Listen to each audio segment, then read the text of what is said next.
Hello बच्चों। तो आज हम हाजिर हैं अपने दूसरे पाठ के साथ जिसका नाम है बचपन।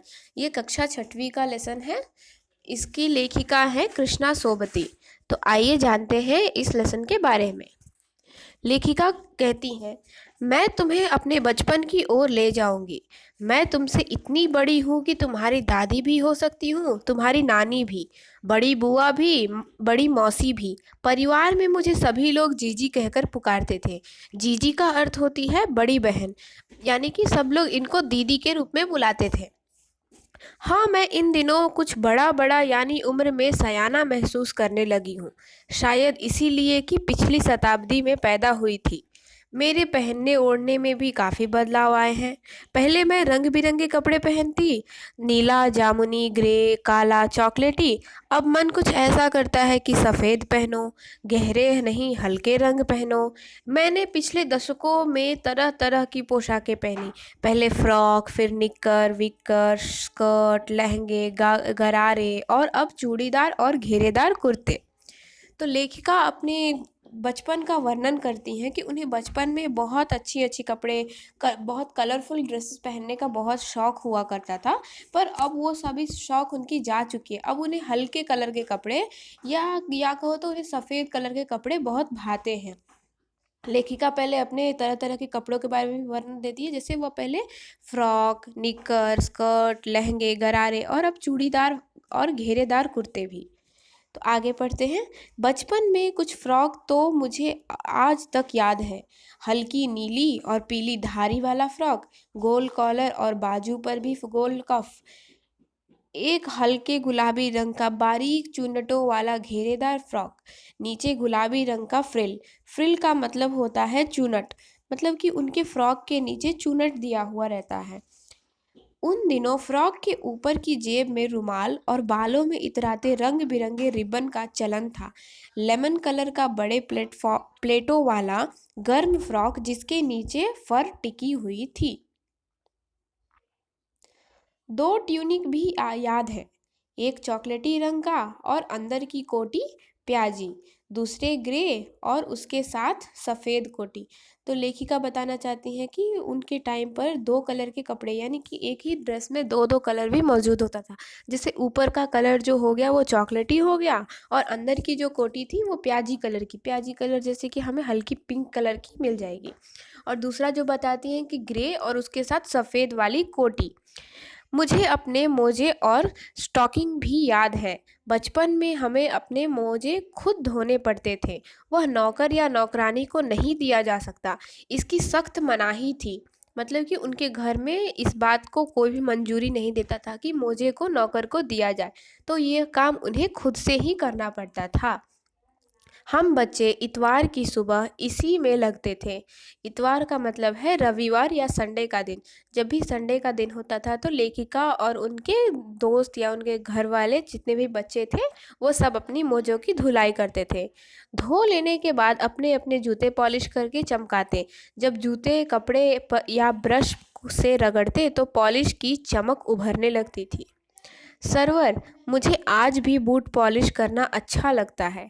हालांकि अब नई नई किस्म के शू आ चुके हैं। कहना होगा कि ये पहले से काफ़ी ज़्यादा आरामदेह है। हमें अब नए जूते मिलते, उसके साथ ही छालों का इलाज शुरू हो जाता।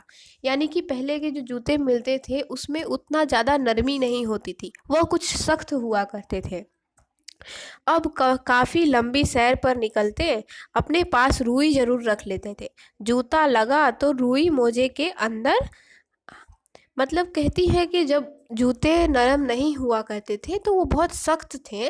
तो वो जब भी कहीं दूर यात्रा करने जाती थी तो थोड़ी रुई अपने साथ में ले लेती थी और अपने मोजे के अंदर थोड़ी सी रुई ज़रूर रख लिया करती थी, जिससे कि उनके पैरों में उस सख्त चप्पल की वजह और जूतों की वजह से छाले ना पड़ जाएं।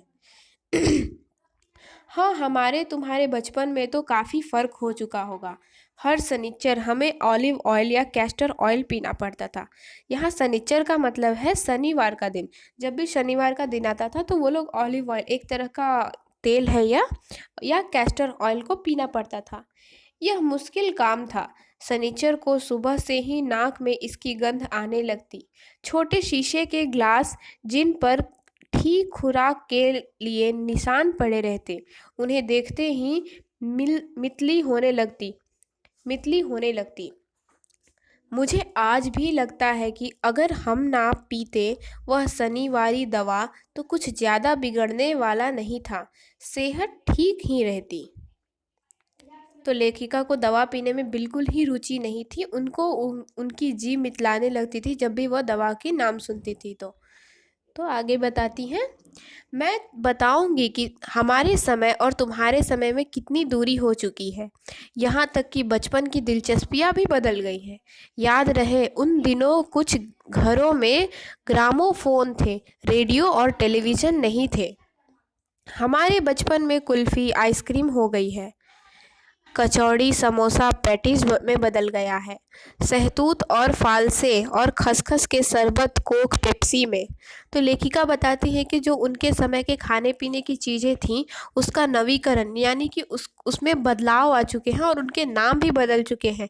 बच्चों की रुचियाँ भी बदल चुकी हैं और बच्चों का रहने का ढंग भी बदल चुका है। उन दिनों कोक नहीं, लेमंड विम्टो मिलती थी। शिमला और नई दिल्ली में बड़े हुए बच्चों को वेगस और डेविको रेस्तरां की चॉकलेट और पेस्ट्री मज़ा देने वाली होती। हम भाई बहन की ड्यूटी लगती शिमला माल से ब्राउन ब्रेड लाने की। हमारा घर माल से ज़्यादा दूर नहीं था। एक छोटी सी चढ़ाई और गिरजा मैदान पहुंच जाते थे। वहाँ से एक उतरते और माल पर कन्फेक्शनरी काउंटर की तरह तरह की पेस्ट्री और चॉकलेट की खुशबू मन भावनी थी। तो लेखिका बताती है कि वह बचपन में किस तरह से खाने की दुकान तक पहुंचती थी। वह ज़्यादा दूर नहीं हुआ करता था, इसीलिए उन्हें आसानी होती थी वहाँ पर पहुँचने में। हमें हफ्ते में एक बार चॉकलेट खरीदने की छूट थी। शायद सबसे ज़्यादा मेरे पास ही चॉकलेट टॉफ़ी की स्टॉक रहता। मैं चॉकलेट लेकर खड़े खड़े कभी ना खाती, घर लौटकर साइड बोर्ड पर रख देती और रात के खाने के बाद बिस्तर में लेटकर मज़े से खा लेती थी। शिमला के काफ़ाल भी बहुत याद आते हैं। खट्टे मीठे, कुछ एकदम लाल, कुछ गुलाबी, रस भरी कस्मल, सोचकर ही मुंह में पानी भर आता है। चेस्टनट और एक और अजब गजब की चीज़ है। चेस्टनट एक पानी का फल होता है जिसे जिसे हम लोग उबाल कर खाते हैं। तो ये उसी की बात कर रही हैं। आग पर भुने जाते और फिर छिलके उतार के मुंह में। चने जोर गरम और अनारदाने का चूर्ण। हाँ, चने जोर गरम की पुड़िया तो अब तब थी, वह अब भी नजर आती है। पुराने कागजों से बनाई हुई इस पुड़िया में नीरा हाथ का कमाल है। नीचे से तिरछी लपेटते हुए, ऊपर से इतनी चौड़ी कि चने आसानी से हथेली पर पहुंच जाए। एक वक्त था जब फिल्म का गाना चना जोर गरम बाबू मैं लाया मज़ेदार चना जोर गरम, यह गाना उन दिनों स्कूल के हर बच्चों को आता था। कुछ बच्चे पुड़िया पर तेज मसाला बुरकते। पूरा गिरजा मैदान घूमने तक वह पुड़िया चलती। एक एक चना पापड़ी मुंह में डालने और कदम उठाने में एक खास ही लय रफ्तार थी। तो लेखिका बताती है कि उनके समय में जो स्नैक्स के रूप में खाते थे, वो जब वो घूमने जाते थे तो वो किस चीज़ का सेवन करते थे। तो बताती है कि उनके टाइम पर चना का बहुत ज़्यादा ज़ोर शोर से प्रचार था, क्योंकि उस समय पर एक गाना भी आया था चना जोर गरम। तो वो एक एक चने अपने मुंह में डालती और अपना कदम आगे बढ़ाते हुए अपने दोस्तों के साथ चलती। आगे है, छुटपन में हमने शिमला रिज पर बहुत मज़े किए हैं। घोड़ों की सवारी की है। शिमला के हर बच्चे को कभी ना कभी यह मौका मिल ही जाता है। हम जाने क्यों घोड़ों को कुछ कमतर करके समझते, उन पर हंसते थे। ननिहाल के घोड़े खूब हिष्ट पुष्ट और खूबसूरत, उनकी बात फिर कभी। तो लेखिका अपने ननिहाल के घोड़ों के बारे में बताते हैं कि वो काफ़ी मोटे तगड़े हुआ करते थे, जिसके बारे में वो अभी बात करेंगी। शाम को रंग बिरंगे गुब्बारे, सामने जाखू का पहाड़, ऊर्जा चर्च चर्च की घंटियां बजती तो दूर दूर तक उसकी गूंज फैल जाती। लगता इसके संगीत से प्रभु यीशु स्वयं कुछ कह रहे हों। सामने आकाश पर सूर्यास्त हो रहा है। गुलाबी सुनहरी धारियां नीले आसमान पर फैली हुई हैं। दूर दूर फैले पहाड़ों के मुखड़े गहराने लगे और देखते देखते बत्तियां टिमटिमाने लगी। रीझ पर की रौनक और माल की दुकानों की चमक के भी क्या कहने। स्कैंडल प्लाइवेट पॉइंट की भीड़ से उभरता कोलाहल। तो लेखिका बताती है कि जब भी कभी सूर्यास्त होता था तो गुलाबी और सुनहरी सी धारियां आसमान में फैल जाती थी, जिसे देखकर बहुत ही खुशी होती थी। दूर दूर तक फैले पहाड़ों, उनकी मतलब कि वो लोग पहाड़ी इलाके में रहते थे जहाँ हर तरफ पहाड़ था और बहुत ही रोचक अनुभव होता था सूर्यास्त के समय पे।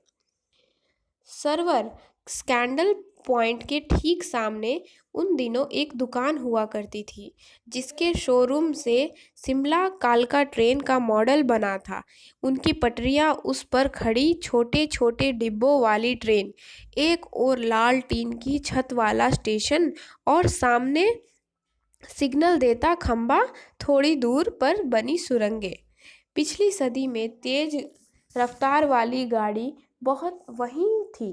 काफ़ी काफ़ी कभी कभी हवाई जहाज भी देखने को मिलता। दिल्ली में जब भी उनकी आवाज़ आती, बच्चे उन्हें देखने बाहर दौड़ पड़ते। दिखता एक भारी भरकम पक्षी उड़ता जा रहा है पंख फैलाकर, यह देखो, और वह गायब। तो जब भी कभी लेखिका के गांव में जब भी कभी एरोप्लेन उड़ता या हवाई जहाज उड़ती थी तो सभी बच्चे इकट्ठे होकर ऊपर देखने लगते थे, और वो मानो ऐसा लगता था जैसे कोई विशाल भारी भरकम सा पक्षी उड़ रहा हो, जो एक ही पल में गायब हो जाता था आकाश से। आगे बताती हैं, दिखता यह देखो, और वह गायब हो जाती। उनकी स्पीड भी इतनी तेज लगती। हाँ, गाड़ी के मॉडल वाली दुकान के साथ एक और ऐसी दुकान थी जो मुझे कभी नहीं भूलती। वह दुकान थी जहाँ मेरा पहला चश्मा बना था। वहाँ आँखों के डॉक्टर अंग्रेज थे। तो लेखिका ने अपनी आँखों के लिए जो चश्मा बनवाया था वह किसी अंग्रेज की दुकान से बनवाया था। तो वो उस दुकान पे बैठने वाला आदमी अंग्रेज हुआ करता था। शुरू शुरू में चश्मा लगाना पड़ा, अटपटा लगा। छोटे बड़े मेरे चेहरे की ओर देखते और कहते, आंखों में कुछ तकलीफ है क्या? इस उम्र में ऐनक? दूध पिया करो। मैं डॉक्टर साहब का कहा दोहरा देती, कुछ देर पहनोगी तो ऐनक उतर जाएगी। यानी कि लेखिका के चश्मा देखकर सभी लोग उसे घूरते और कहते कि क्या तुम्हें आंखों में कोई तकलीफ है? दूध तो पिया करो, जिससे कि आंखें ठीक हो जाए तुम्हारी। तो लेखिका वही घिसी पीटी सी लाइन बोलती जो डॉक्टर साहब उनसे हमेशा बोलते, कि कुछ दिन तक चश्मा पहनो और फिर तुम्हारी ऐनक उतर जाएगी। वैसे डॉक्टर साहब ने पूरा आश्वासन दिया था, लेकिन चश्मा तो अब तक नहीं उतरा। नंबर बस कम ही होता रहा। मैं अपने आप इसकी जिम्मेवारी हूँ। जब आप दिन की रोशनी को छोड़कर रात में टेबल लैंप के सामने काम करेंगे तो इसके अलावा और क्या होगा? हाँ, जब पहली बार मैंने चश्मा लगाया तो मेरे एक चचेरे भाई ने मुझे छेड़ा, देखो देखो कैसी लग रही है। आँख पर चश्मा लगाया ताकि सूझे दूर की। यह नहीं लड़की को मालूम, सूरत बनी लंगूर की। तो सब लोग इन्हें ऐसे चढ़ाते थे। इनके चचेरे भाई जो थे जो इन्हें इनके चश्मे देखकर इन्हें बहुत चढ़ाते थे। मैं खीजी कि मुझ पर वह क्यों दोहराया जा रहा है। वह शेर बुरा ना लगा। जब वह चाय पीकर चले गए तो मैं अपने कमरे में जाकर आईने के सामने खड़ी हो गई। कई बार अपने आप को देखा, ऐनक उतारी, फिर पहनी, फिर उतारी, देखती रही, सूरत बनी लंगूर की। नहीं नहीं, हाँ हाँ। तो लेखिका बहुत ज़्यादा आश्वासन में नहीं थी कि उन्हें पता नहीं था कि उनका जो चेहरा है वो कैसा दिख रहा है कि लोग उन्हें इतना ज़्यादा चिढ़ा रहे थे। मैंने अपने छोटे भाई का टोपा उठाकर सिर पर रख लिया। कुछ अजीब लगा, अच्छा भी था और मजाकिया भी। टोपा का अर्थ है टोपी। तब की बात थी, अब तो चेहरे के साथ घुल मिल गया है। चश्मा जब कभी उतारा हुआ होता है तो चेहरा खाली खाली लगने लगता है। याद आ गया वह टोपा, काली फ्रेम का चश्मा और लंगूर की सूरत। हाँ, उन दिनों शिमला में मैं सिर पर टोपी लगाना पसंद करती हूँ। मैं कई रंगों की जमा कर ली है, कहाँ दुपट्टों का ओढ़ना और कहाँ सजन सहल सुभीते वाली हिमाचली टोपियाँ। तो लेखिका को टोपी पहनना भी बहुत पसंद आता है।